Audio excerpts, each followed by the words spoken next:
Welcome to Journey Through Time, where we invite you to dim the lights, quiet your thoughts, and step into the vast unknown between stars. Tonight's story begins not with Earth, nor with our familiar solar system, but with the silent arrival of a stranger from the galactic dark. For centuries we believed the space between stars to be empty, a cold vacuum devoid of travelers. Yet in recent years, something remarkable has challenged that assumption. Astronomers have detected a series of interstellar wanderers, objects born around distant suns, flung outward by gravity, and left to drift across the galaxy for billions of years before crossing our path. The first visitor we confirmed stunned the world. A strangely elongated body named Oumuamua appeared in 2017, sliding silently through our solar system with a trajectory and speed no comet from our own neighborhood could match.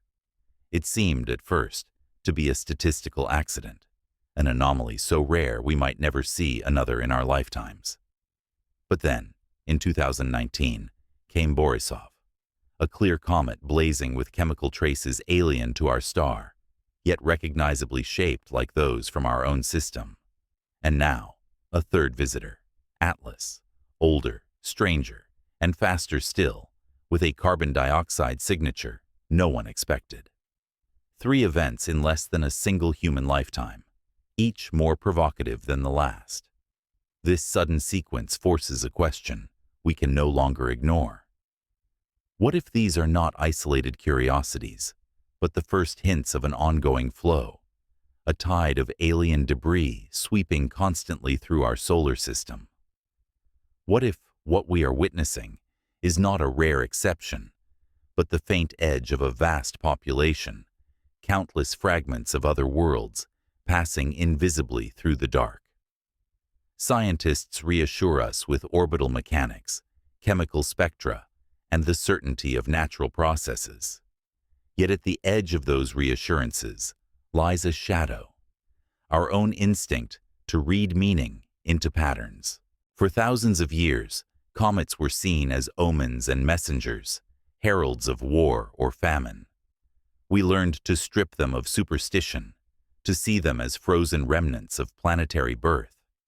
But with interstellar wanderers, we find ourselves at the beginning of that cycle again, confronted with objects so alien that speculation comes unbidden.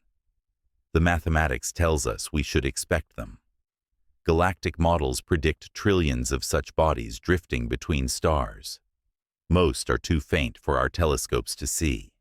As our surveys grow more sensitive, more of them will appear. Yet while the numbers frame them as background noise, human imagination fills the void with unease. What if their chemistry, their trajectories, even their timing hides patterns we have been too cautious to name? The night sky becomes a mirror for human psychology. The temptation to find intention in the unknown is almost irresistible. In this tension between calm certainty and creeping curiosity, our story begins.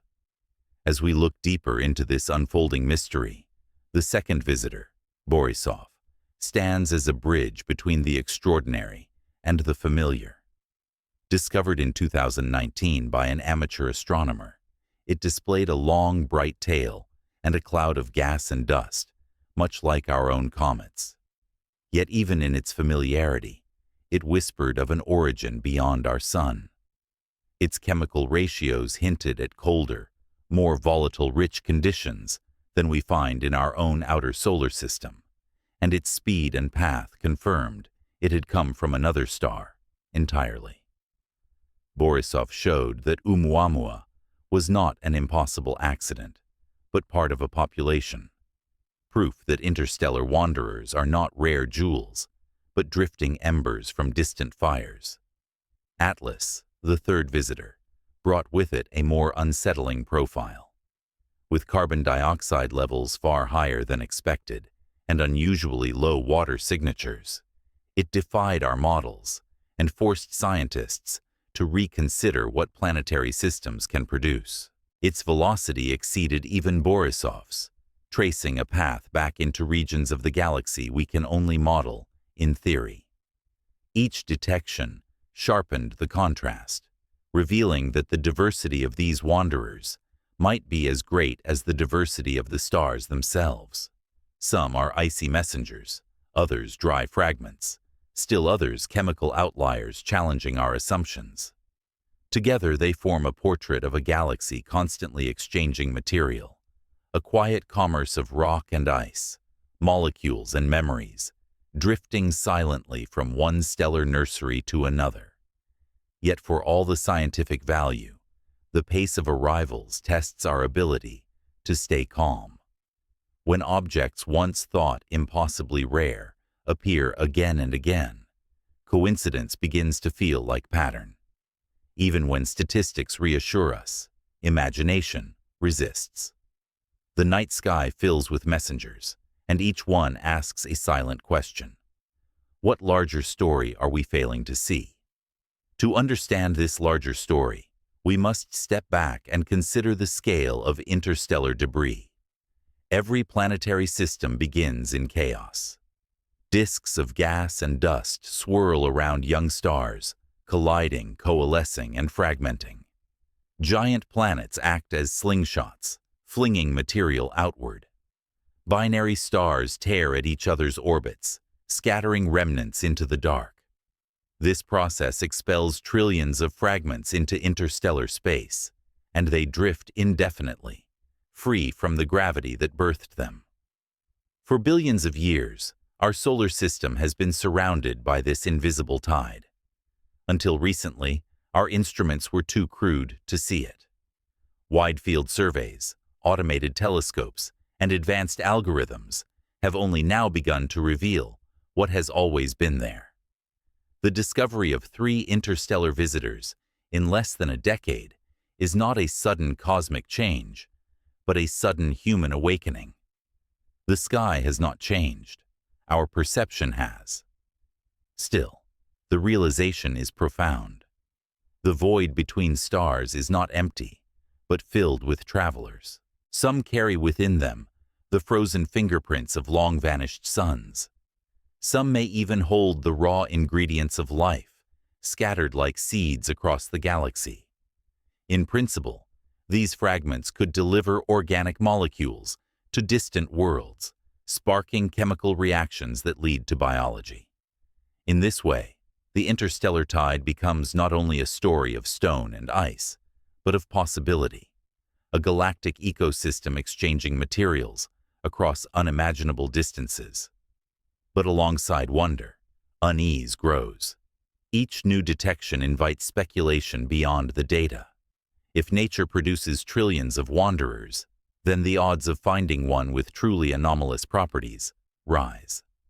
A fragment whose trajectory seems subtly corrected, a chemistry too precise to dismiss, a signal hidden in isotopes or spin states. The numbers make such scenarios statistically unlikely, but not impossible. And the human mind, trained to spot predators in rustling grass, cannot help but search for intention in repetition. This is why Oumuamua's slight non-gravitational acceleration provoked so much debate. Without a visible coma, natural explanations felt stretched. Could it be artificial propulsion? Was it a probe disguised as debris? Later models suggested more mundane answers, but the questions lingered. Borisov soothed some of that tension with its comet-like behavior. Atlas reignited it with its chemical extremes.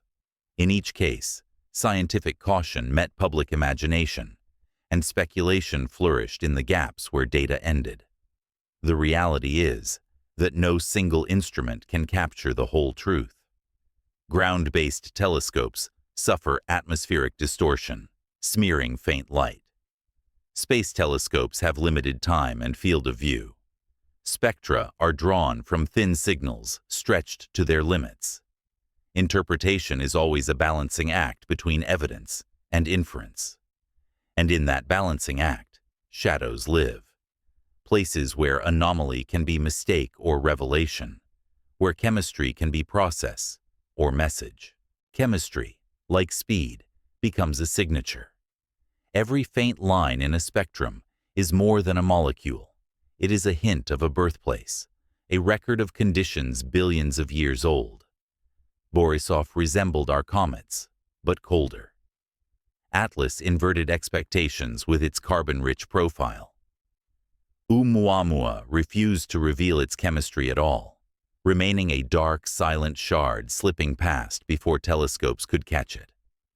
Diversity is expected, but the extent of that diversity suggests we are sampling a galactic menagerie far broader than our own solar nursery.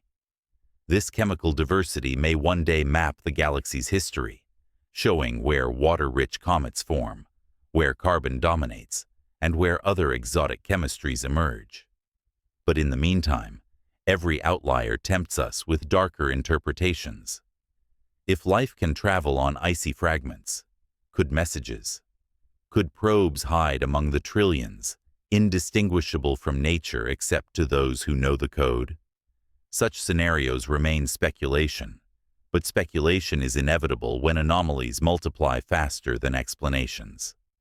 The challenge ahead is learning to live with this uncertainty. As the Vera Rubin Observatory and other next-generation surveys come online, detections will rise from rare marvels to constant presence. We will see not just isolated objects, but a rolling background of alien material sweeping through our neighborhood. We must decide whether to treat each as a sample or a signal, whether to read their chemistry as history or as intent. Beyond chemistry and speed lies time itself. These wanderers are not only visitors, they are survivors. The stone, ice, and dust that form them predate our world. Some were ejected before Earth existed, before the sun itself ignited. They have drifted through radiation, cosmic rays, and gravitational tides for millions or billions of years, preserving within their cores a record of conditions long vanished from their birthplaces. In this sense, every interstellar comet is a messenger carrying the galaxy's memory. When we collect their light through spectrographs, we are not simply observing an object in the present. We are reading from a library of time, each molecule a word in a book written across cosmic ages. But like any ancient manuscript, the pages are weathered. Radiation fractures molecules, surfaces erode. What we see is a partial record, the outermost layers sublimating as they approach our sun. The deeper interiors remain hidden, pristine but unreachable, leaving us to infer the whole from fragments. This fragility adds urgency to our studies. Once a wanderer passes the inner solar system, it may never return. The opportunity to measure, to sample, to test is fleeting. We are left with data points and gaps, each both a revelation and a question mark. And in those gaps, our own narratives take root. Stories of nature, stories of intent, stories of meaning written into the dark. To grasp the weight of these messengers, imagine their journeys. A fragment ejected from a young planetary system does not vanish overnight. It begins a slow drift across the galaxy, moving at speeds breathtaking by human standards, yet glacial compared to cosmic scales. At 30 kilometers per second, it can take millions of years to cross the distance between nearby stars. If its journey began near the galactic core or in a dense star-forming region, then it may have been traveling since before our sun ignited. The ice at its core predates Earth's oceans. The rock at its heart predates the crust beneath your feet. Each interstellar visitor is thus a capsule of ancient time, carrying within it the memory of conditions long since erased from its birthplace. This perspective reframes their arrival. What we see when a telescope catches a faint moving point of light is not simply a passing comet, but a relic of a vanished system. Its parent star may have burned out, collapsed into a white dwarf, or exploded as a supernova. All that remains is this silent fragment, drifting for billions of years until, by chance, it brushes past our sun. We cannot travel to its home system, but through its chemistry, we glimpse its past. The wanderer itself becomes the archive. Yet archives can be damaged. Radiation fractures molecules. Cosmic rays erode surfaces. Impacts chip away at the nucleus. By the time a fragment reaches us, its outer layers may be a scarred and altered record. Still, deeper within its core, unexposed to sunlight for eons, the primordial material remains, if only we could reach it. In those frozen interiors might lie molecules unknown on Earth, or isotopic ratios that reveal the fingerprints of ancient stars. But our technology lags behind our curiosity. We see only the outgassing coma and fading tail, translating light into spectra and spectra into guesses. This tension between what we glimpse and what we yearn to know drives both science and speculation. The speculation is not frivolous. It emerges naturally from the very qualities that make these objects compelling. Longevity, anonymity, and abundance combine to create a perfect medium for mystery. If nature can preserve a comet for billions of years, then so could intelligence. If trillions of wanderers drift between stars, then even a tiny fraction of them could, in theory, carry deliberate designs hidden among the natural debris. The plausibility of such scenarios does not make them true, but it ensures they cannot be dismissed outright. Each new detection becomes a test of our assumptions about chemistry, about dynamics, about the uniqueness of life and intent. This is why the public reaction to Oumuamua was so intense. Its elongated shape and non-gravitational acceleration did not prove artificiality, but they broke the template of what a comet should be. Borisov restored some sense of normality, but Atlas tilted it again, suggesting a class of objects chemically inverted compared to expectations. As detections multiply, the anomalies will accumulate. One carbon-rich comet is a curiosity. 10 are a pattern. A single dry shard may be dismissed. A dozen begin to demand explanation. With enough data, we will map the diversity of interstellar wanderers and perhaps resolve many of these questions. But until then, each anomaly stands out like a flare in the night, drawing attention, provoking stories. The risk is not only in misunderstanding the objects, but in misunderstanding ourselves. The more frequently interstellar visitors appear, the harder it becomes to treat them as isolated curiosities. Frequency reshapes meaning. What was once a marvel becomes a pattern, and what was once a pattern becomes a warning. The wanderers do not need to change for their significance to shift. The shift happens inside us. We begin to see intent in coincidence, surveillance in repetition, messages in chemistry.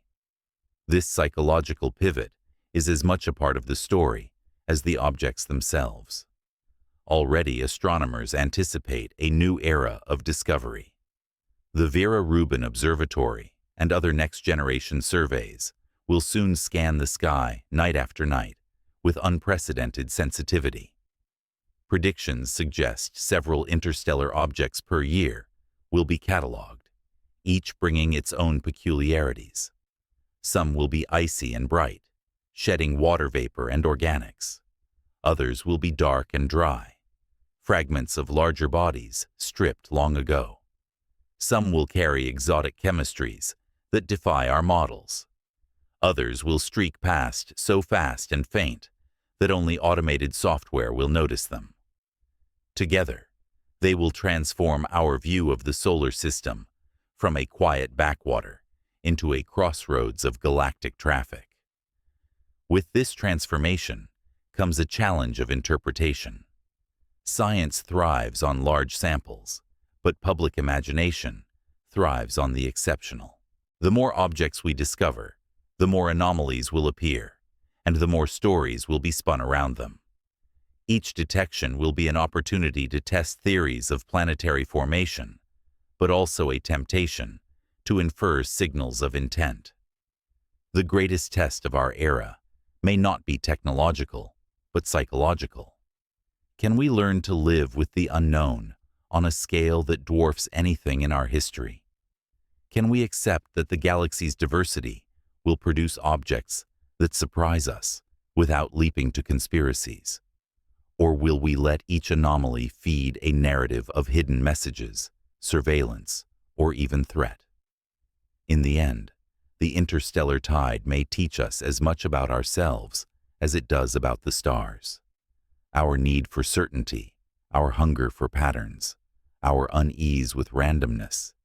These human traits shape how we see the universe. Each wanderer that passes through our sky is not just a fragment from elsewhere, but a mirror held up to our own minds. The story of Atlas, Borisov, and Oumuamua is thus not only about three objects, but about a species learning to confront abundance, chance, and mystery on a galactic scale. As the count of interstellar wanderers rises, one truth becomes clear. The solar system is not a sealed sanctuary, but an open crossroad. Material from distant suns does not merely pass through once in a great while. It streams through constantly, a quiet river of alien geology sweeping invisibly above our heads. For centuries, we pictured our neighborhood as an island drifting in a cold, empty ocean. In reality, we sit at the intersection of countless ancient trajectories, a node in a galactic network we are only beginning to map. This realization changes more than our astronomy textbooks. It changes our sense of place. No longer can we imagine ourselves as an isolated world protected by cosmic emptiness. Instead, we are immersed in a flow of debris, fragments older than Earth, messengers older than our myths. Some of these objects may be tiny, pebbles, dust, frozen shards that pass unnoticed. Others may be massive, nuclei tens of kilometers across, carrying within them exotic chemistries and frozen histories from other planetary systems. The practical implications are as large as the philosophical. A growing population of interstellar objects means more opportunities to study alien chemistry, but it also means more chances for surprises. Impacts remain unlikely, but not impossible. The diversity of chemistries may seed planets with life, or with compounds entirely unknown to Earth. And the very speed that marks these bodies as interstellar also shields them from interception, ensuring that each arrival remains largely beyond our grasp. The more we learn, the more we see the limits of our control. The solar system is porous, our instruments finite, our reach constrained. This vulnerability is not new. It has always existed, but awareness makes it vivid, reshaping how we look at the sky. Awareness also transforms the way we interpret anomalies. With a single visitor, anomalies are mysteries to be solved. With dozens, they become statistics. But statistics cut both ways. They can normalize diversity, showing that strange chemistries are common, or they can highlight persistent outliers, hinting at processes we do not yet understand. If future surveys reveal a whole category of carbon-dominated comets like Atlas, then what now looks bizarre will become a recognized class. If Atlas remains unique, it will grow in importance, a singular puzzle, resisting our attempts at classification. This statistical framing is crucial because it tells us how to balance imagination with evidence. Every comet's spectrum is a text written in molecules, but not every odd word signals a hidden code. Natural diversity alone can produce anomalies far stranger than our expectations. Yet our instincts are tuned to see meaning in repetition, to treat unusual clusters as signs rather than accidents. This instinct, once vital for survival on the savannah, now shapes how we read the cosmos. When a string of objects appears one after another, each with an unusual feature, we are drawn to narrative. We imagine messages, surveillance, or intention because randomness feels insufficient. In this sense, the greatest test of the coming decades may not be technological, but psychological. We must train ourselves to accept uncertainty, to hold anomalies without rushing to closure, to build large enough samples before drawing sweeping conclusions. This patience runs counter to the rhythms of modern media and public discourse, which thrive on quick interpretations and dramatic headlines. But cosmic timescales demand cosmic patience. Each wanderer is a letter in a language billions of years long. Reading that language requires us to slow our minds to match the pace of the stars. To slow our minds is to realize how deeply time itself is written into these objects. Every grain of ice and dust inside them is a survivor of eons. Their surfaces have endured the bombardment of cosmic rays for millions of years. Their interiors preserve the frozen whispers of stellar nurseries long vanished.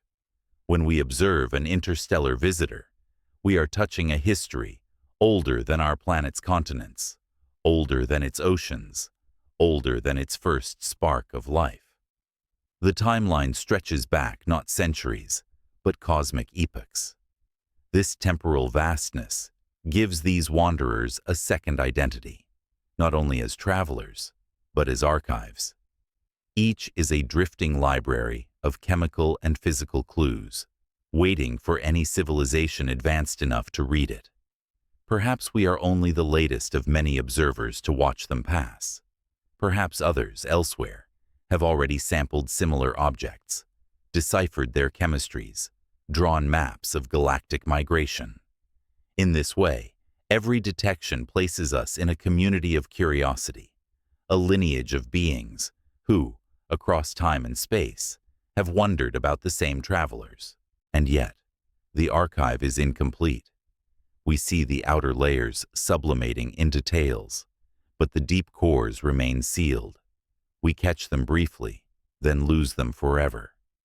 Even when we measure carefully, our data is filtered by instruments, assumptions, and biases. This is why speculation lingers at the edges of certainty. The gaps are where imagination blooms. If a fragment carries unusual isotopes, we wonder if it was seeded deliberately. If its trajectory deviates subtly from gravity, we whisper of propulsion. We may be wrong in every case, but the questions are unavoidable because the objects themselves invite them. They endure for billions of years, slip past us silently, and leave behind only shadows of information. Into those shadows, our own hopes and fears pour, shaping stories as old as our urge to look up at the night sky. The next stage of this unfolding saga belongs to velocity and direction. The cosmic handwriting that tells us not only that these objects are from beyond the sun, but hints at how far they have wandered. Hyperbolic trajectories, speeds exceeding the sun's gravitational escape, and approach angles that do not trace back to any familiar cluster.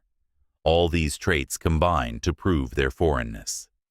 Yet even within that proof, differences matter. Oumuamua entered at a moderate pace by interstellar standards, Borisov faster still, and Atlas faster yet, perhaps accelerated by encounters with multiple stars, or even by gravitational tides within a dense stellar nursery.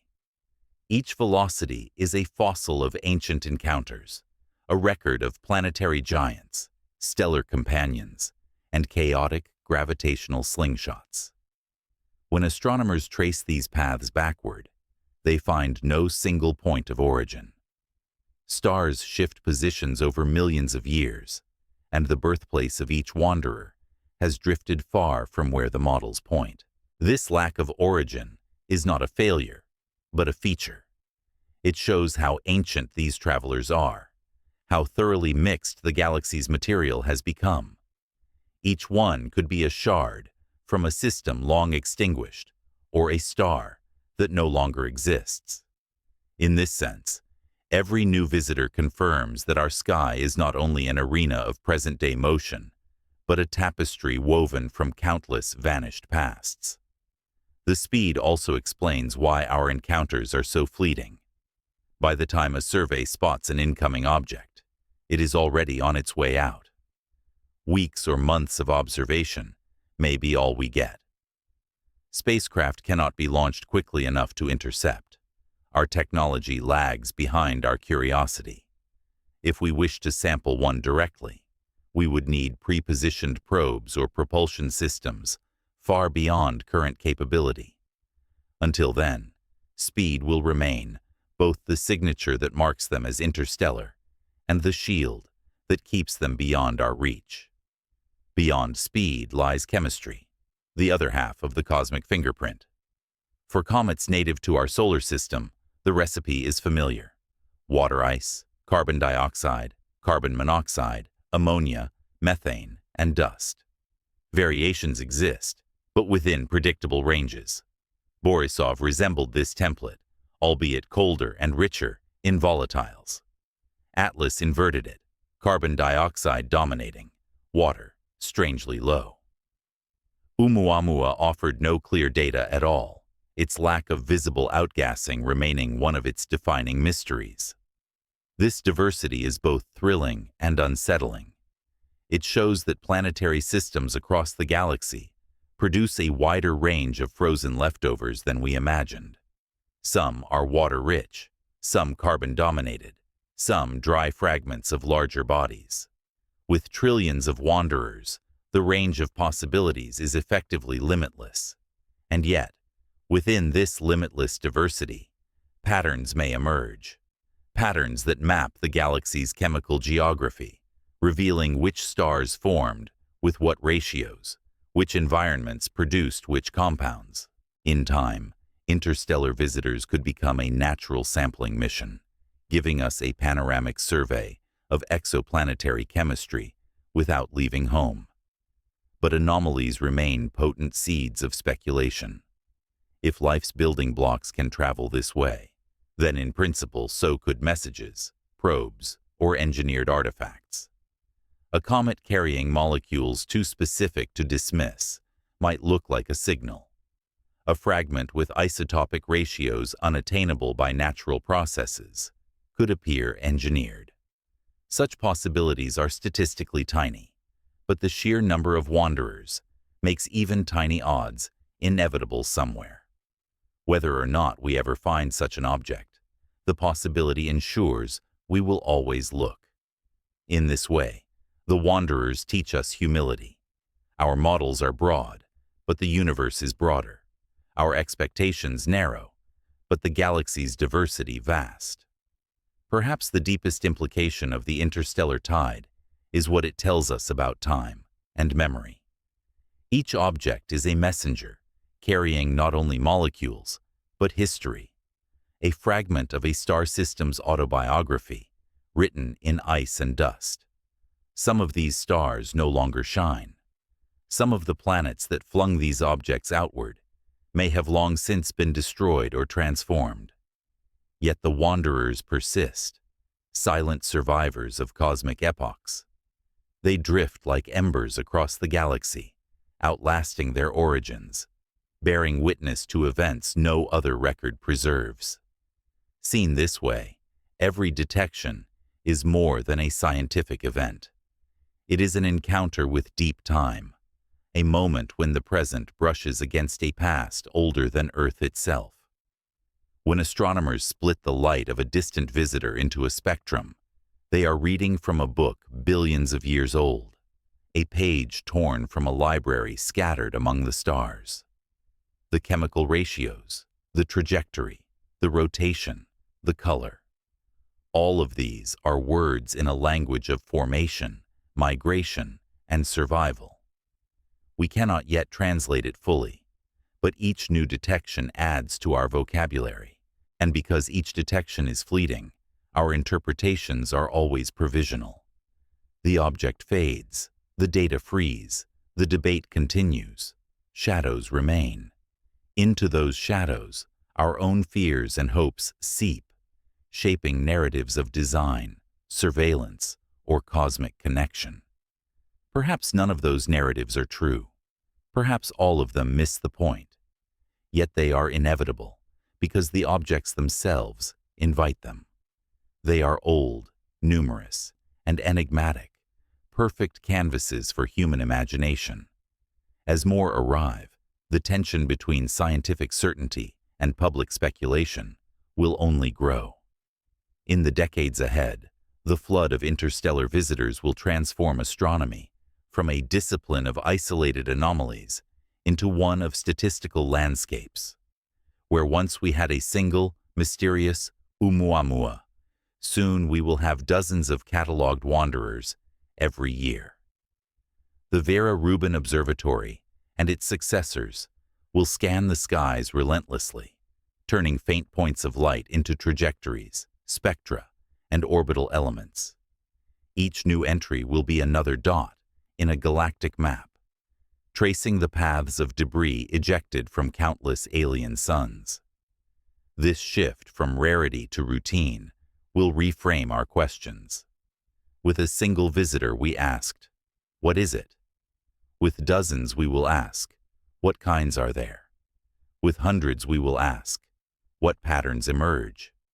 We will map chemistry across star systems, trace trajectories back to star-forming regions, and perhaps identify entire streams of fragments crossing our neighborhood like cosmic rivers. In time, interstellar objects may become as familiar to planetary scientists as asteroids or comets are today. But familiarity will not erase strangeness. Every new detection will still carry the possibility of something unexpected, anomalous chemistry, an odd trajectory, a shape beyond our models. Each one will be both data point and mystery, both sample and story. At the same time, public perception will evolve. The first arrivals were marvels. The next few were curiosities. Soon they may become background noise. Yet within that background, anomalies will shine brighter. A single unusual signature among hundreds of detections will spark far more speculation than it would in isolation. This dynamic will make the coming era one of both unprecedented knowledge and unprecedented speculation. Science will grow stronger, but so will the myths. For scientists, this abundance is a treasure. Each object is a natural probe, delivering information from regions of the galaxy we may never visit. By measuring their spectra, modeling their orbits, and comparing their chemistries, we build a mosaic of planetary formation on a galactic scale. We learn which processes are universal, which are rare, which conditions produce water-rich comets, and which yield carbon-dominated fragments. We begin to see not just our own system's history, but the diversity of histories across the Milky Way. Yet with abundance comes vulnerability. We cannot intercept them all. We cannot study them all in detail. Most will slip by as faint streaks of light, leaving behind only a few days or weeks of data. Some may be enormous. Some may pass relatively close to Earth. Some may carry exotic compounds or isotopic ratios that hint at processes we have never imagined. In each case, our ability to draw firm conclusions will be limited. We will live in a state of permanent partial knowledge, surrounded by evidence too vast to fully grasp. This imbalance between presence and understanding is fertile ground for speculation. Some will imagine surveillance, others coded messages, still others cosmic experiments. The reality may be simpler, a galaxy alive with debris, diverse and ancient, indifferent to our curiosity. But until we can collect and study these objects directly, the tension between science and imagination will persist. The wanderers will remain both what they are and what we imagine them to be. Ultimately, interstellar wanderers are mirrors of the galaxy's history and of our own minds. They reveal how material flows between stars, but they also reveal how we respond to the unknown. Our instinct to find patterns, our need to assign meaning, our hunger for certainty. These traits shape the stories we tell about the objects we find. In this way, the study of interstellar visitors is also a study of human psychology under cosmic pressure. They remind us that our solar system is not an isolated bubble, but part of a vast circulation of matter and memory. They show us that survival across billions of years is possible for even fragile fragments of ice and dust. They hint that the galaxy itself is a network of exchange, not a collection of sealed boxes, and they challenge us to think beyond our parochial assumptions about origin, purpose, and isolation. As more arrive, we will be forced to confront not only the mysteries of the objects themselves, but the shadows in our own methods, the biases of our instruments, the gaps in our models, the stories we construct in the absence of data. We will have to decide whether to meet the unknown with fear or with curiosity, whether to interpret abundance as threat or as opportunity. In this choice lies the real legacy of the interstellar tide, because these visitors will keep coming, indifferent to our narratives. The only variable we control is how we interpret them. The lesson of interstellar wanderers is that the galaxy is not silent, but porous, dynamic, and full of exchange. Each visitor is both a messenger and a test of our readiness to confront the vastness beyond. In the past, comets arriving from our own outer regions were feared as omens. Later, they became predictable, charted, and explained. Now, as fragments from other stars slip across our sky, we are reliving that transition on a grander scale. The movement from astonishment to familiarity does not end speculation, but deepens it, shifting questions from "what is it?" to "what does it mean?" Frequency accelerates this shift. When we had only Oumuamua, we could indulge in wonder. With Borisov, we gained confidence. With Atlas, we glimpsed diversity. Soon we will have dozens. The more we have, the more anomalies will stand out, and the more tempting it will be to imagine a hidden narrative. This is not a weakness, but an inevitable part of human cognition. We evolved to see patterns, to suspect predators in the rustling grass, to look for order in chaos. This instinct served us well on Earth, but now it shapes how we read the stars. This interplay between science and imagination is not new. Pulsars were once LGM, little green men, before they became neutron stars. Quasars were inexplicable point sources until their redshifts revealed active galactic nuclei. Cosmic microwave background radiation was first dismissed as antenna noise. Time and data resolved each mystery, but only after years of speculation. The same cycle will likely unfold with interstellar wanderers. What seems anomalous today may be commonplace tomorrow. But the period of uncertainty, the twilight between discovery and explanation, is where culture and science intertwine, shaping our collective imagination. The implications extend beyond astronomy into philosophy and even ethics. Interstellar wanderers force us to confront timescales and distances that dwarf our familiar frames of reference. They remind us that our species, our civilizations, our entire history are momentary compared to the lifespans of these drifting fragments. They also remind us that survival and communication across cosmic time may be possible, not through radio or light, but through matter itself, frozen and durable, traveling silently between stars. If such natural couriers exist, They might seed worlds with the building blocks of life. They might also act as inadvertent or deliberate messengers, carrying information, signatures, or even artifacts. The odds are low, but the sheer scale of the galaxy makes even low odds inevitable somewhere. Whether we ever find such a fragment or not, the possibility itself changes our understanding of cosmic connection. It suggests that we are not only observers of the galaxy, but participants in a slow-motion exchange that has been ongoing since before our world formed. For humanity, this realization carries a mirror.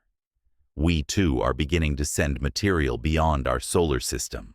Voyager, Pioneer, New Horizons, all drifting outward into interstellar space.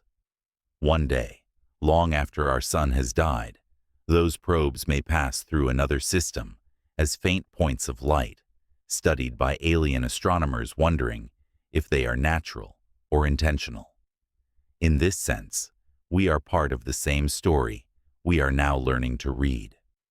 The wanderers we study may be echoes of what we ourselves will become. This growing awareness places us at a crossroads. As more interstellar visitors arrive, we must decide how to respond. Will we treat them as routine data points, cataloging their orbits and chemistries and moving on? Will we mount ambitious missions to intercept one, drilling into its core to read its memory firsthand? Will we develop new propulsion systems to chase them down, or station probes at the edges of the solar system, ready to launch when the next one appears? Each path carries costs and opportunities, risks and rewards. But even without spacecraft, we can choose how to frame the story. We can present these visitors as evidence of a galaxy alive with natural processes, or as potential messages from beyond. We can emphasize continuity with known physics, or lean into the wonder of the unknown. Our framing will shape public perception, funding, and research priorities. In the end, the objects themselves will keep coming, regardless of our narratives. They are indifferent to our hopes and fears.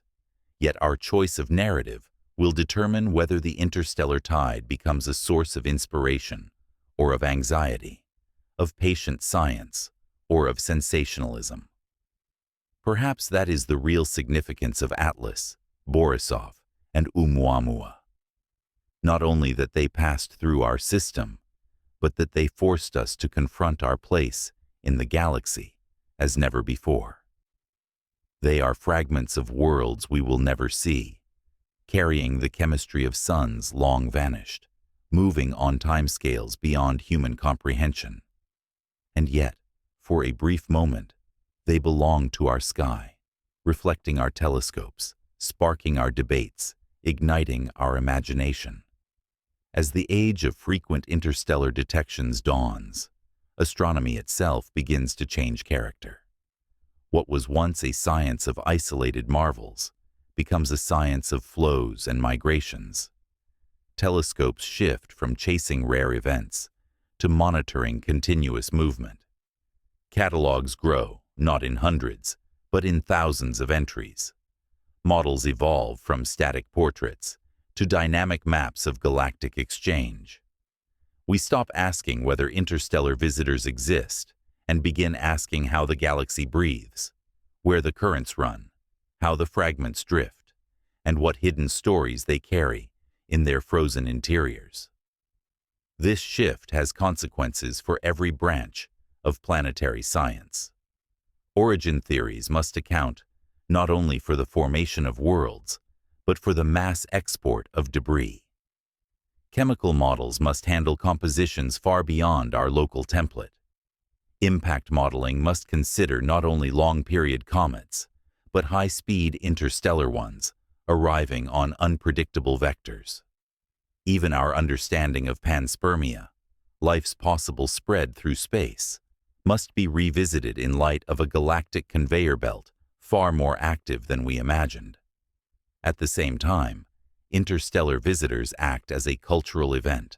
Each detection produces headlines, artist renderings, Debates in forums and conferences, speculative essays in magazines, and streams of online videos. This spectacle reveals a hunger for cosmic context. People want to know where we fit in, what the arrivals mean, whether they are random or deliberate. In this way, each visitor is both a data point and a public drama, both an object of science and a mirror of society's hopes and fears. With more detections comes a richer sense of diversity.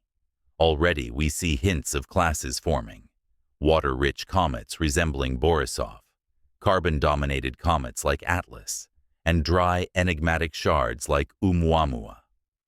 The next decade may reveal even stranger categories: icy giants with exotic volatiles, rocky interstellar asteroids larger than cities, or objects fragmented into swarms crossing the solar system like faint ghostly fleets.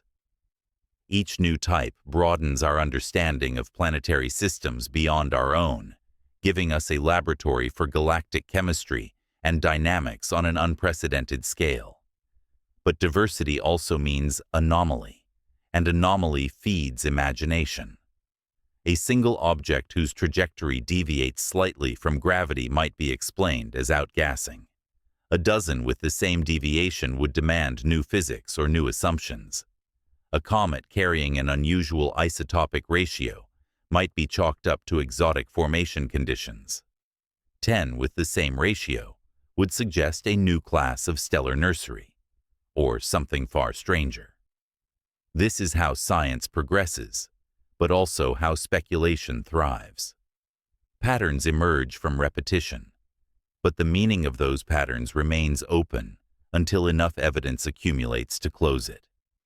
We must prepare for the psychological impact of this new normal. When detections number in the dozens, we will still marvel. When they number in the hundreds, we may begin to feel overwhelmed. At that scale, anomalies will no longer be footnotes, but a constant drumbeat, each one sparking its own round of conjecture. Learning to live with that uncertainty, to see it as opportunity rather than threat, will be one of the defining challenges of this era. Ultimately, interstellar wanderers invite us to reimagine our place in the Milky Way. They show that our solar system is not an isolated stage, but part of a cosmic theater, where fragments of distant worlds drift through without warning.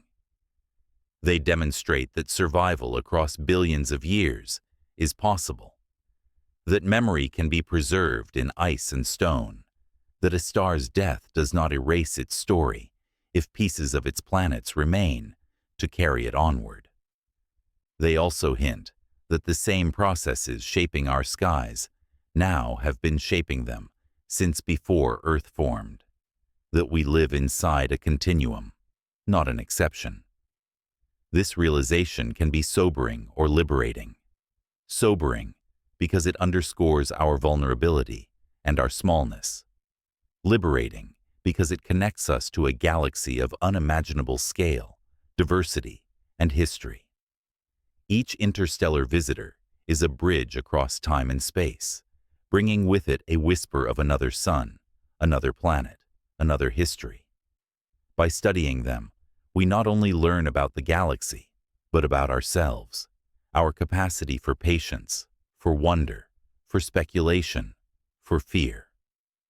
As we move deeper into this age of discovery, our challenge is to integrate all these aspects, to build instruments and missions capable of seizing the moment when a wanderer passes by, to cultivate public understanding, robust enough to handle anomalies without panic, and to sustain a scientific culture open enough to consider bold possibilities, while grounded enough to resist premature conclusions. In short, to meet the interstellar tide with curiosity, humility, and resilience. The deeper we step into this new era, the more clearly we see how interstellar wanderers knit the galaxy together. No star system is truly isolated. Each one flings fragments into the void, and each one is in turn sprinkled with the remnants of others. This vast exchange makes the Milky Way less like a collection of islands and more like an ocean with circulating currents, eddies, and drifts. In this ocean, our solar system is both a source and a sink, contributing its own debris and receiving alien material in return. This realization reshapes not only astronomy, but planetary defense, exobiology, and even our sense of cosmic heritage. If life exists elsewhere, it may not be confined to its home world. Interstellar debris could act as seeds or spores, carrying complex molecules or even microorganisms across unimaginable distances. The very ice of comets may shelter them from radiation and cold, preserving their potential for billions of years.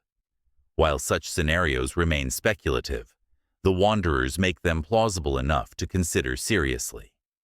As our telescopes improve, we may even identify streams of fragments moving together, remnants of long-shattered worlds or of ancient star clusters now dispersed. These streams would be like cosmic highways, predictable enough to forecast their arrivals decades in advance. If so, we could prepare missions to meet them, intercepting their cores, bringing back samples untouched since their birth.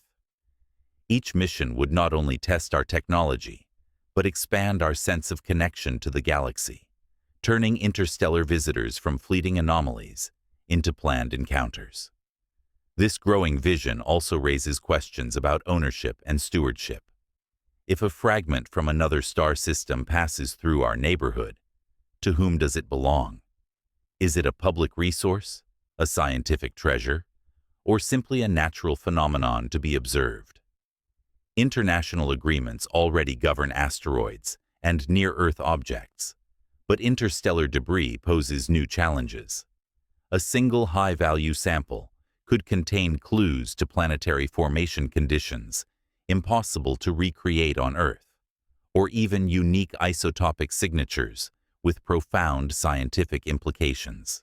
The competition to capture or claim such material may echo the early days of polar exploration or deep-sea mining. We will need a new framework for cooperation, one that recognizes the fleeting nature of these opportunities, the shared heritage they represent, and the dangers of treating them as mere commodities. Such a framework would also need to grapple with planetary protection. Bringing back material from another star system could carry unknown risks. Contamination, exotic chemistry, even hypothetical microorganisms, however unlikely, cannot be dismissed outright. The policies we develop will shape how we approach the interstellar tide, whether as a race for prizes or as a coordinated exploration for the benefit of all. Beyond law and policy, there is also narrative. How we talk about interstellar visitors will shape public expectation and political will. Present them as scientific opportunities, and curiosity grows. Present them as threats, and fear takes hold. In this sense, each object is also a story we tell ourselves, a chance to choose wonder over alarm, cooperation over competition.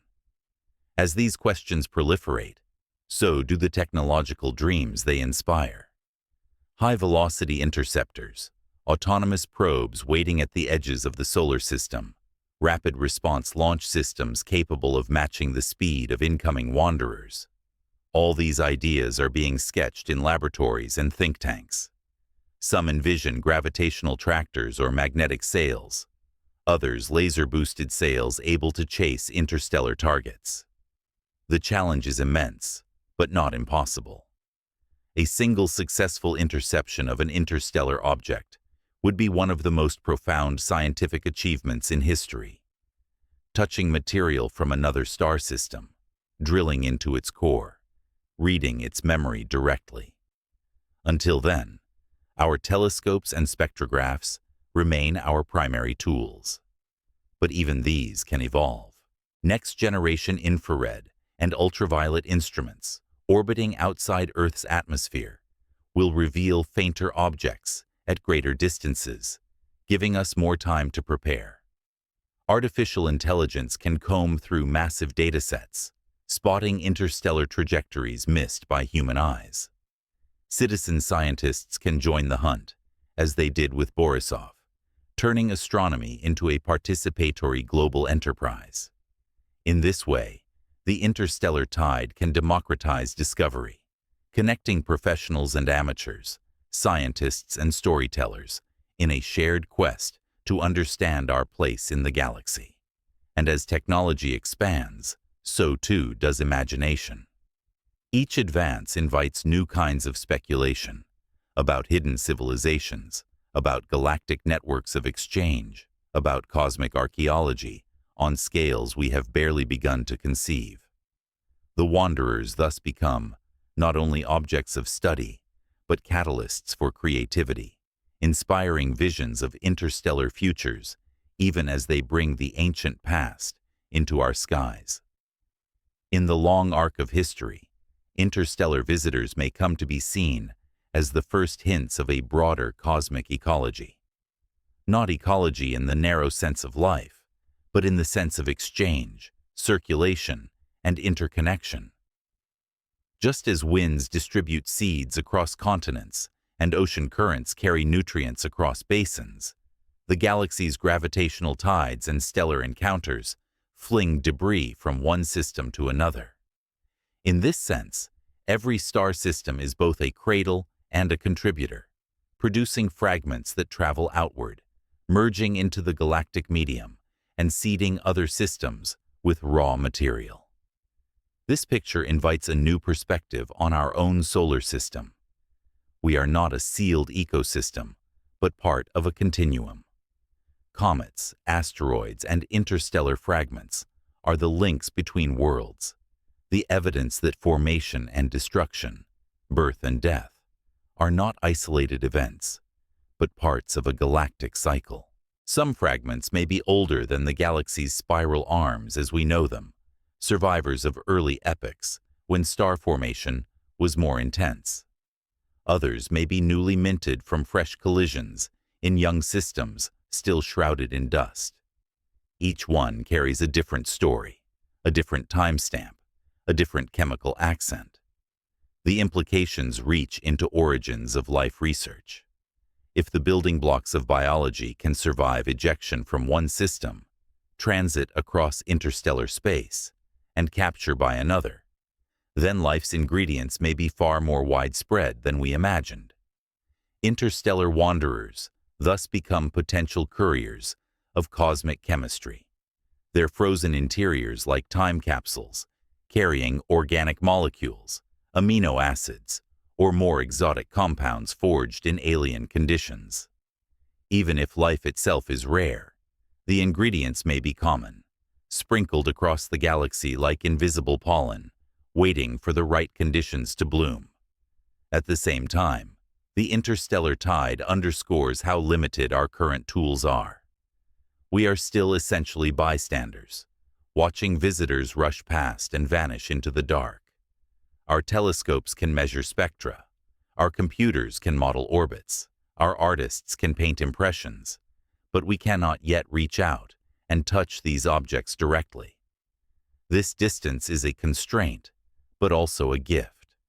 It forces us to develop patience, rigor, and humility. It prevents us from leaping too quickly to conclusions, from contaminating what we have not yet understood.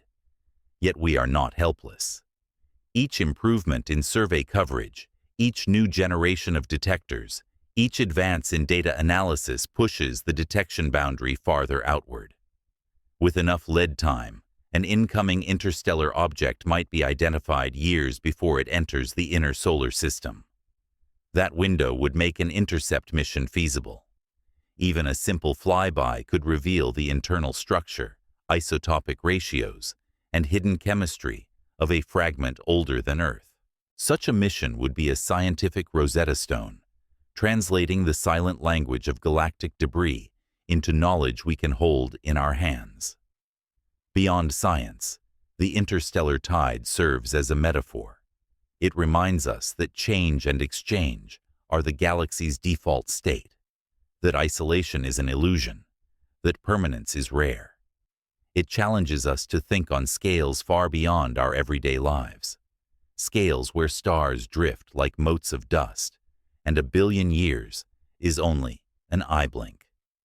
Living with that knowledge can be disorienting, but also empowering. It invites us to place our own existence within a larger story, to see ourselves as participants in a cosmic narrative still being written. Perhaps this is the ultimate gift of the interstellar tide, a perspective that stretches our imagination beyond parochial boundaries. By studying fragments of other worlds, we not only learn about planetary formation and chemical diversity, we also confront the immensity of time and space directly. We see that our own solar system is a single chapter in a book of countless pages, each visitor a footnote from another chapter, written billions of years ago. This perspective can inform everything from philosophy to policy. It suggests that cooperation, not competition, will best serve us in the face of cosmic opportunity. It shows that the unknown is not necessarily hostile, but can be a source of insight and connection. It challenges us to design technologies and institutions capable of acting on timescales longer than electoral cycles, longer even than civilizations. If we can do this, we may not only read the galaxy's stories, but eventually write our own into the interstellar medium, sending out probes, archives, or even living seeds of our culture to drift among the stars long after we are gone. Yet before we send, we must learn to receive. The wanderers passing through our skies now are invitations to practice this art of reception, to observe without panic, to question without presumption, to imagine without projecting fear. They are reminders that the universe is larger, older, and more complex than our immediate concerns, and that our species' future may depend on how gracefully we respond to the unknown. Each visitor is both a scientific puzzle and a rehearsal for a future in which interstellar contact, of whatever kind, becomes a reality rather than a thought experiment. The interstellar tide also forces us to confront our sense of time and legacy. Each fragment we see today was born in a cataclysm or a quiet ejection billions of years ago. It has drifted through radiation, magnetic fields, and the gravitational pulls of countless stars before crossing our sky. In this way, the visitor we measure tonight is the end point of a chain of events older than Earth's first life. Understanding this chain expands our definition of history beyond human timelines into cosmic ones. This perspective challenges our assumptions about uniqueness and permanence. Planets, moons, and comets are not sealed worlds, but participants in a galaxy-wide exchange. The Milky Way is not a static backdrop, but a living system of transfers, collisions, and dispersals. When we study interstellar wanderers, we are not merely cataloging curiosities. We are reading the signatures of processes that shaped not only our solar system, but perhaps life itself.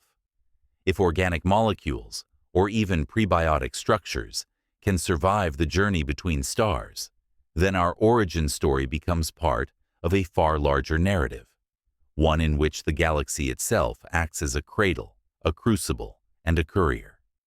At the same time, the drift of debris across space reminds us of impermanence. Even stars are temporary. Even galaxies evolve. These fragments, old as they are, will one day collide, sublimate, or be captured, ending their journeys. In studying them, we glimpse our own eventual fate, transformation, dispersal, the mingling of our matter into the larger flow. Far from diminishing us, this realization can enrich us, placing our lives within an epic tapestry of motion and change. The psychological dimension of this story cannot be overstated. Humanity has always interpreted the sky as a canvas for meaning.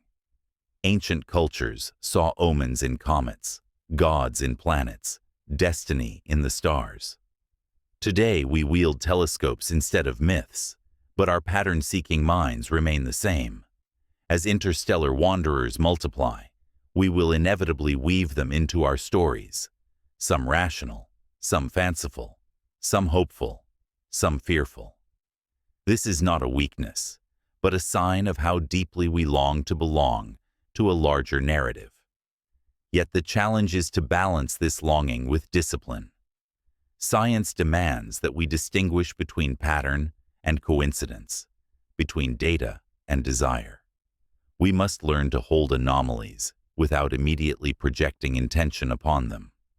This will not be easy, because anomalies are precisely what draw our attention. They are the sparks that ignite imagination, the gaps into which stories flow. But if we can cultivate patience, if we can let the data accumulate, we may discover truths far richer than any premature conclusion. This balance between wonder and rigor will define the coming decades of interstellar research. It will shape funding, public perception, and our readiness to act should a truly extraordinary object appear. By learning to navigate our own psychology, as well as the physics of these wanderers, we may emerge with not only a deeper knowledge of the galaxy, but a deeper understanding of ourselves as pattern-seeking storytellers under an infinite sky. Finally, the interstellar tide invites us to imagine futures we have barely begun to conceive. Futures in which probes are stationed far from the sun, waiting silently for the next incoming fragment. Futures in which samples from dozens of interstellar objects sit in laboratories on Earth, each vial a piece of another star's history. Futures in which human or robotic missions travel not to planets, but to the streams of debris connecting them, mapping the galaxy through its drifting shards. Such futures may seem distant, but so once did the idea of visiting the moon or sending spacecraft beyond the solar system. Technology accelerates in unpredictable leaps. A propulsion breakthrough, a coordinated international effort, or an unexpected detection could compress decades into years. And with each leap, our relationship to the interstellar tide would change, from passive observation to active engagement, from distant speculation to hands-on exploration. Even before such futures arrive, the act of imagining them shapes our present. It fosters a planetary sense of unity, a recognition that the galaxy's scale dwarfs our divisions, that our small world is part of something vast and ongoing. It gives us a reason to invest in long-term thinking, in technologies and institutions that endure beyond political cycles. And it offers a counter-narrative to fear, that the unknown need not be a threat, but can be an invitation, a doorway into understanding, cooperation, and perhaps one day participation in the galaxy's great exchange. The narrative of interstellar wanderers now becomes more than science alone. It becomes a metaphor for our own human trajectory. Like the fragments we observe, humanity itself is a product of ancient forces and chance encounters, carrying within it memories of long-gone epochs. Our species has spread across continents, launched machines beyond the solar system, and sent electromagnetic signals racing outward at the speed of light. We, too, are becoming a galactic phenomenon in miniature, tiny compared to the stars, but persistent, mobile, and curious. This recognition reshapes how we see ourselves. Instead of an isolated civilization on a lonely planet, we are participants in a cosmic continuum. The molecules in our bodies were forged in stars that died billions of years ago. The water we drink may include atoms flung across the galaxy before the sun existed. Even our ideas are shaped by the sky above us, by the stories we project onto comets, constellations, and now interstellar visitors. When we study these fragments, we are studying a version of our own fate, an echo of what it means to endure beyond one's origin, to travel unmoored across the dark and yet carry within a record of home. By framing our encounters with interstellar objects this way, we gain more than knowledge. We gain perspective. We learn patience. We learn humility. We learn to see ourselves as one chapter in a much larger book. And in doing so, we also prepare ourselves for the possibility that one day our descendants or our artifacts will be the wanderers, crossing other skies, inspiring other minds, igniting other stories. This broader vision also influences how we approach uncertainty. The interstellar tide is a challenge precisely because it resists easy classification.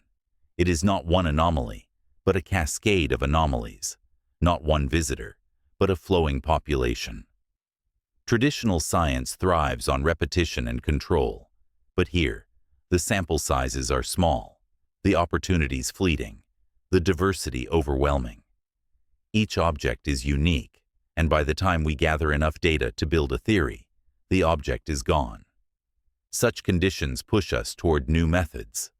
We develop automated surveys that scan the sky continuously, AI systems that flag outliers instantly, statistical frameworks that embrace uncertainty rather than trying to eliminate it.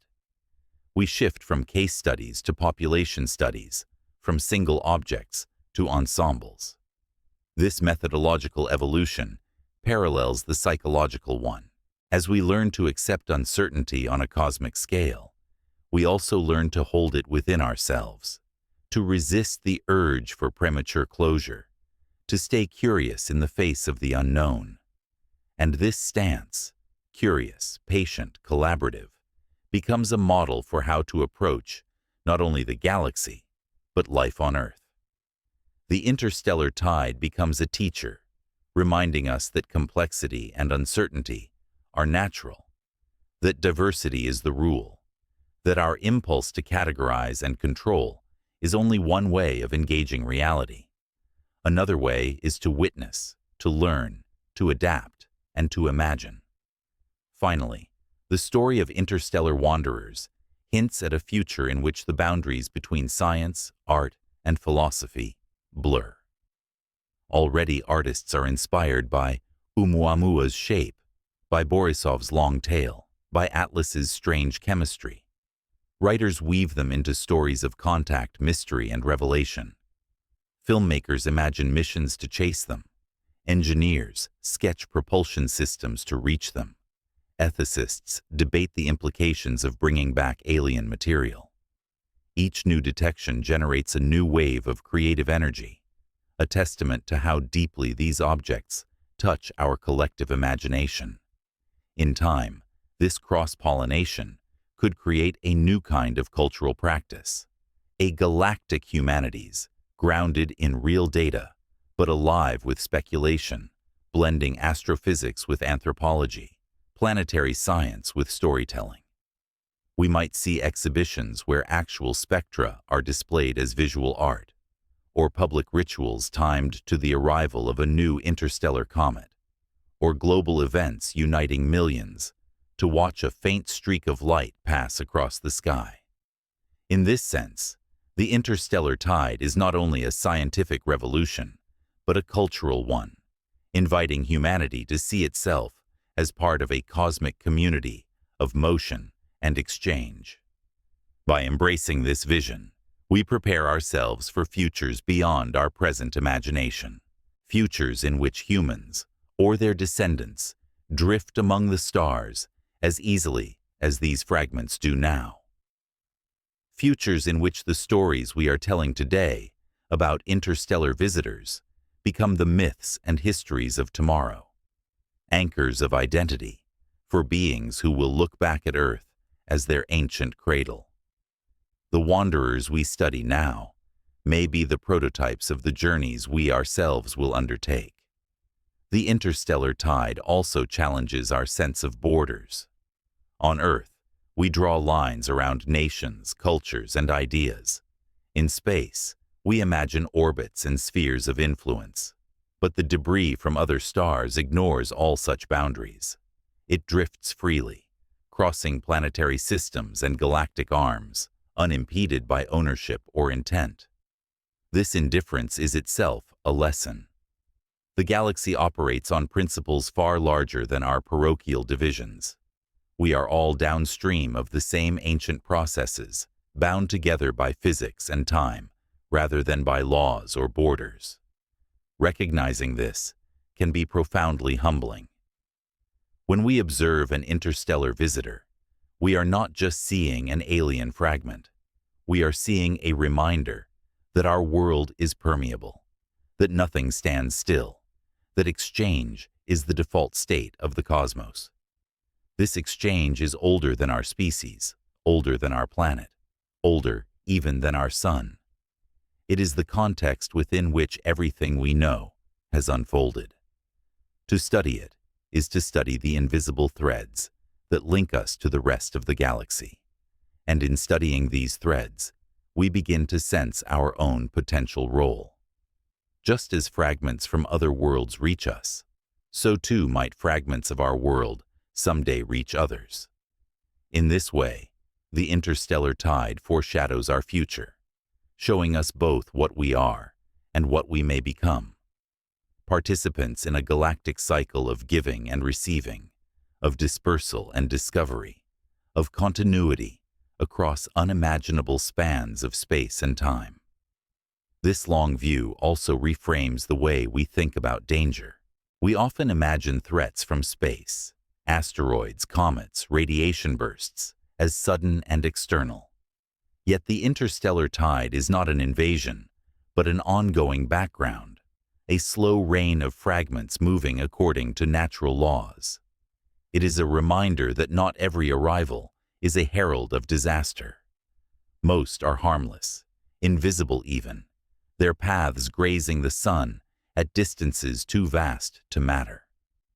The threat they pose is more psychological than physical, the threat of the unknown, of confronting a scale of reality beyond our immediate comprehension. But precisely because the interstellar tide is mostly benign, it offers us a safe arena to practice our response to the unknown. We can develop detection systems, data-sharing protocols, and international cooperation without the urgency of imminent impact. We can test how our societies handle ambiguous information, how we balance caution and curiosity, how we build narratives around anomalies. These rehearsals may prove invaluable should we ever face a truly extraordinary object, whether natural or otherwise. In this sense, the wanderers are teachers as well as travelers. They teach us to prepare without panic, to observe without bias, to imagine without losing rigor. They train us in a kind of cosmic literacy, an ability to read the subtle signs of a galaxy alive with motion and change. Each detection adds a new chapter to this training, making us incrementally better at interpreting what we see. As the decades pass and detections accumulate, humanity's relationship to the interstellar tide may deepen into something resembling kinship. We will learn the typical chemistries, the common trajectories, the statistical rhythms. We will identify streams of fragments from particular stellar associations, mapping invisible connections across tens of thousands of light years. We may even begin to predict arrivals decades in advance, turning chance encounters into scheduled appointments. At that point, the visitors will no longer be anomalies, but part of our everyday cosmic environment. We will have catalogs of them, models of their evolution, and perhaps even a handful of samples returned to Earth. Children will grow up knowing that fragments from other stars pass overhead every year, as ordinary as meteor showers once were. And just as meteor showers inspired myths and rituals, interstellar arrivals may inspire new traditions, new artistic forms, new ways of seeing ourselves in the galaxy. Yet even in that future, anomalies will persist. Some objects will still defy classification, their chemistries or trajectories hinting at something beyond our models. These will be the sparks that keep wonder alive, the reminders that no matter how much we learn, the universe will always exceed our grasp. In this way, the interstellar tide guarantees a perpetual frontier, a steady flow of mysteries to challenge each new generation, to keep curiosity burning across centuries. The interstellar tide ultimately reframes the way we think about beginnings. Every fragment that sweeps through our system began as part of something else, a planetesimal in a young disk, a comet thrown outward by a migrating giant planet, a shard from a collision too violent for its parent world to survive. To witness it now is to see not only an object, but the echo of an event that happened billions of years and light years away. Each visitor is thus a messenger from a dawn we will never directly observe, bearing the fingerprints of a time before our sun was born. When we map their compositions, we map those dawns. A carbon-rich comet points to a disk colder than ours. A dry shard hints at a region stripped of volatiles. A complex isotopic ratio suggests a star cluster with unusual chemistry. Each new data point draws another contour on our mental map of the galaxy's formative processes. Taken together, these fragments may one day let us reconstruct the history of planetary formation across the Milky Way as clearly as geologists reconstruct Earth's past from layers of rock. This is why even the briefest encounters matter. A few nights of spectra, a few hundred data points, a fleeting tale observed against the black. Each is a window into a chapter of cosmic history, otherwise closed to us forever. When we line up thousands of such windows, a mural begins to emerge, showing a galaxy alive with birth, scattering, and exchange. The interstellar tide becomes not an exception, but the rule, the background upon which our solar system's story is just one brushstroke. But if these fragments tell us about beginnings, they also tell us about endurance. To survive billions of years in interstellar space is to pass through a gauntlet of hazards: cosmic rays, UV radiation, collisions with dust grains, gravitational shears near stars. Most debris is ground down, sublimated, or captured. Only the toughest fragments endure, sealed by ice or rock strong enough to shrug off eons of exposure. When we detect them, we are seeing the hardiest survivors of a process that destroyed countless others. This endurance is more than a curiosity. It suggests pathways for long-term preservation of material, including, in theory, complex molecules or even information. If nature can store a fragment for 1 billion years and deliver it intact to another system, then so could an advanced civilization. This possibility remains speculative, but logically consistent with what we observe. It hints at a form of communication or heritage far beyond radio, light, or even matter as we know it. The slow, silent exchange of memory embedded in rock and ice. Even if no such intentional artifacts exist, the lesson is profound. Interstellar fragments show that survival on cosmic timescales is possible. They are proof-of-concept couriers, demonstrating that the galaxy's vast distances and long durations do not erase all continuity. Something endures, drifts, arrives, and in their arrival, we see our own potential future, our probes, our archives, our stories carried outward, enduring beyond our sun's lifespan, perhaps one day crossing another sky to ignite another species' imagination. Finally, as we weave all these threads together, a portrait of the galaxy emerges, not as a static expanse, but as a living system of exchange, memory, and renewal. Stars form, planets coalesce, debris flies outward, Fragments drift for eons, and eventually some cross our path. Each stage feeds the next in a cycle both ancient and ongoing. The interstellar tide is not a phenomenon separate from us, but the medium within which our solar system itself formed, evolved, and now participates. This realization dissolves the illusion of isolation. Earth is not a sealed terrarium, but an eddy in a larger current. Our sun is not a solitary lamp, but one among billions flickering in a spiral stream. The comets we call ours are partly the galaxies. The molecules in our bodies are partly the remains of ancient stars, and the visitors we now detect are reminders of this shared heritage.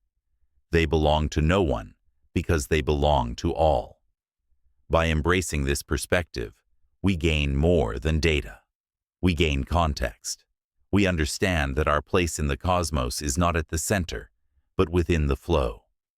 We recognize that our own actions, the probes we launch, the signals we send, the archives we create, will one day become part of the same tide, drifting outward to be read or ignored by future minds. This continuity can inspire both humility and hope. Humility at our smallness, hope at our connectedness. The interstellar tide shows us that the galaxy is not empty, but alive, not static but moving, not foreign but, in a sense, home. And so, after journeying through the silent paths of interstellar wanderers, we return to where we began, standing under our own sky, looking up and feeling that familiar tug of wonder. The visitors from other stars are not invaders or omens, but reminders that the galaxy is alive with exchange, that our solar system is part of a much larger flow, and that time and distance do not erase all memory.